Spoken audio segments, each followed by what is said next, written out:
It's recording. All right. This one is not scripted. Well, not that the other ones are scripted, but I do think a little bit more about what I'm going to post.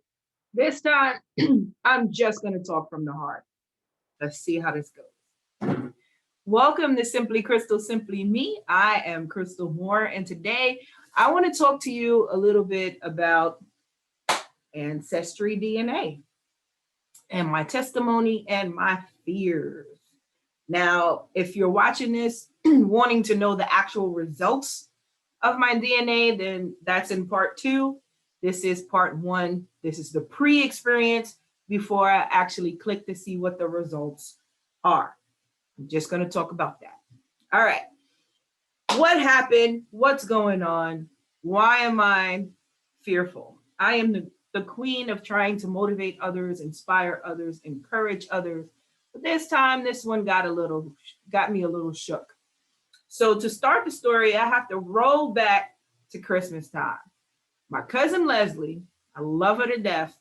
She sent me a gift and she didn't tell me what the gift was. She just said, "Did you check the mailbox? Did you check the mailbox?" Anybody who knows me knows I hate checking the mailbox. Do you hate checking the mailbox? I hate checking the mailbox. And so I kind of prolonged checking the mailbox. I checked the mailbox, and when I saw what it was, I said, oh, and this fear jump started my heart. It was an AncestryDNA kit, which I'm truly grateful for the gift. Thank you, Leslie. I appreciate you. I love you. But it scared me. Why does it scare me? If you've also known me, you also know that I know my mother's side. We've experienced a lot of death, but I know my mother's side. I have absolutely no idea who my father is or my father's ethnicity. I don't know his name. I don't know anything about my father or whom my father could be. My mom passed away when I was 9.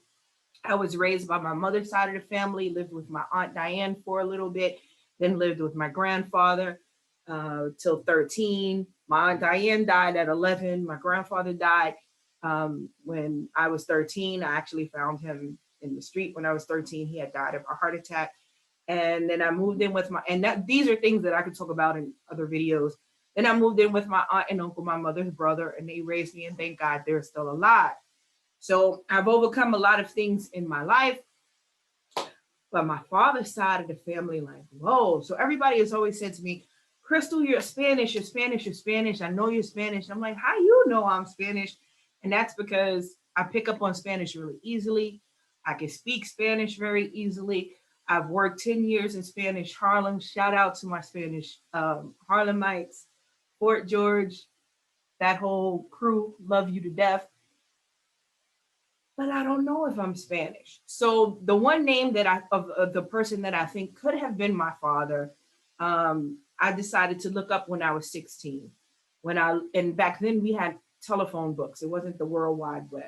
And when I looked up this person and called the first person on the list of the yellow pages, um, the name doesn't sound Spanish, but the answer machine came on. The answer machine, hey, in Spanish, and I busted out and started crying because the first name that I called on the yellow pages of a person of a name that could be, have no idea, because again, my mom passed. This is just speculation of what people are saying could be my father.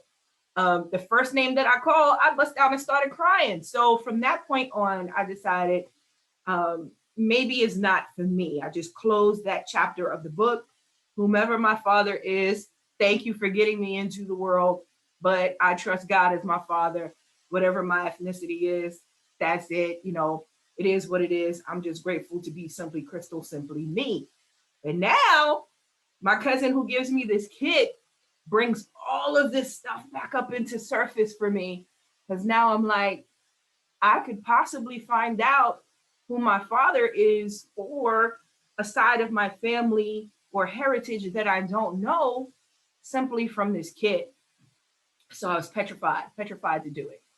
Um, my spiritual grandmother, she's my grandmother for real, for real. She told me, so what? So what if you find out, who he is? So what? You know who you are. And all of that is so true. I know who I am, but yet there's something in me that's kind of like,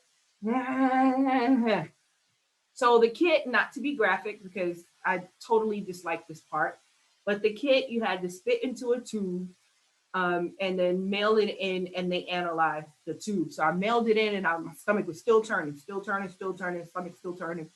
And then finally, they said, we received your kit. So now I'm like, da, da, da. Then they said, well, it's going to take 6 to 8 weeks for us to analyze your DNA. So I'm like, yes, I'm spared 6 to 8 weeks. Be good.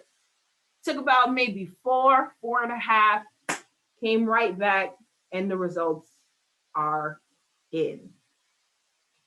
I don't feel like editing this video, but if I did, I would probably put a dun dun dun. So now it is the time for me to click. It is time for me to click the button and to find out what my results are. But I wanted to be honest and record my experience because I don't know where this is going to lead. It could lead to nothing.